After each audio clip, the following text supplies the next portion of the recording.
Working hard doesn't make you wealthy. It never has. That's not cynicism, that's observation. The people working the hardest are often the ones falling further behind, and the reason isn't what you think. Most people believe wealth comes from effort, from dedication, from doing the right things consistently. They're wrong. Not because effort doesn't matter, but because they're putting effort into a system designed to extract from them, and the harder they work within that system, the more efficiently it extracts. There's something I watched happen repeatedly during my years inside banking, something the industry understands completely but never discusses publicly, a pattern about who builds wealth and who doesn't, and it has almost nothing to do with how hard people work. I spent years observing this from the inside, not managing portfolios, not selling products, just watching how money actually moves between different types of people. And I can tell you this, the people who escape financial stress aren't working harder than you. They're working inside a different structure entirely. Here's what nobody wants to acknowledge. The financial system isn't neutral. It's not a level playing field where effort determines outcomes. It's a sorting mechanism. And it sorts people based on one thing, whether they own assets or sell time. When you work for money, you're selling time, hours for dollars. The math is simple and brutal.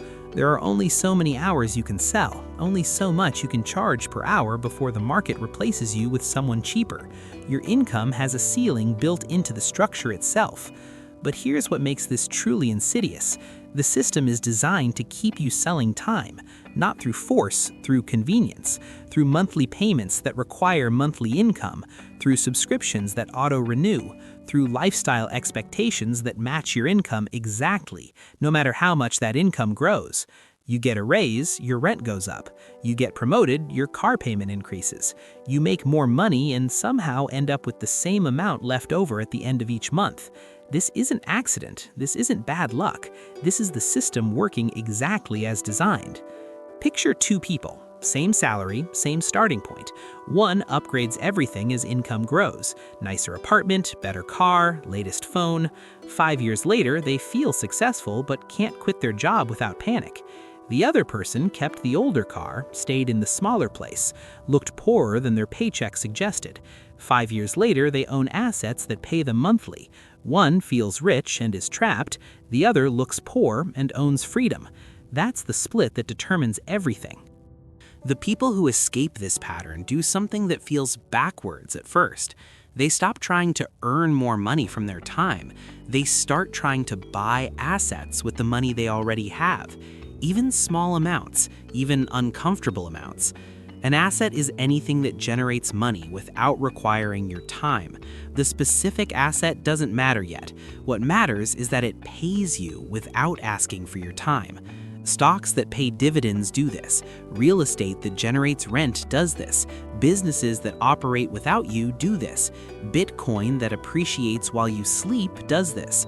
The form matters less than the function. Because here's what changes when you own assets instead of just selling time. Your income stops being directly tied to your hours. You can earn money on Tuesday, even though you didn't work on Tuesday. This breaks the fundamental equation that keeps most people trapped. But the system makes this transition almost impossible for most people. Not through prohibition, through psychology, through a truth nobody wants to accept. To buy your first asset, you have to live below your means, significantly below, for longer than feels fair. You have to drive the worst car while your income suggests you deserve better, live in the smaller place when you could afford more space, wear the older clothes when everyone around you is upgrading. You have to be visibly poor by choice, while technically having the money to appear otherwise. This is where most people fail, not because they can't earn enough, because they can't tolerate the gap between what they earn and what they display. The shame of having money but not showing it feels worse than actually having no money at all. Society has trained you perfectly for this response. Your worth is measured by what you display. Your success is judged by what you consume. The car you drive signals your value. The house you live in announces your status. These signals feel more important than the assets you're not buying, because nobody can see assets. So you make the comfortable choice. You consume at the level your income allows. You signal status appropriately. You feel briefly satisfied. And you guarantee you'll be selling time forever, because every dollar spent signaling status is a dollar that can't buy your freedom. The wealthy understand this backwards. They buy assets first, they signal status last, sometimes never, because they've realized something crucial about how money actually works.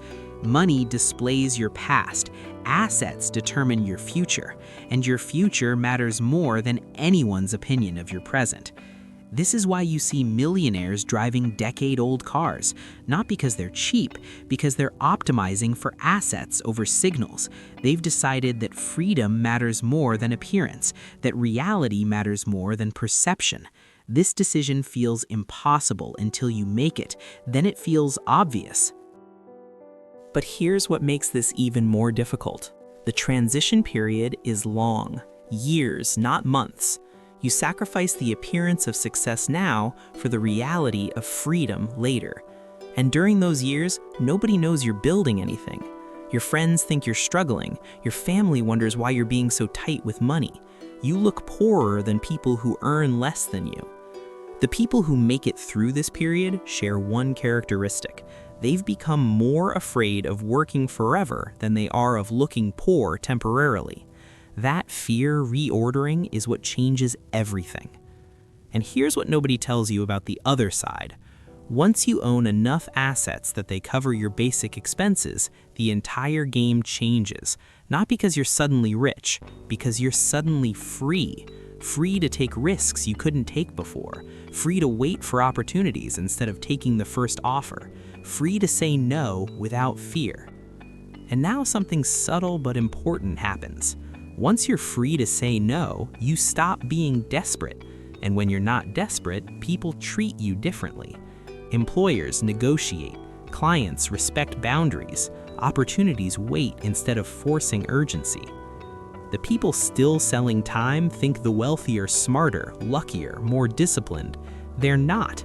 They simply stopped optimizing for comfort and started optimizing for escape.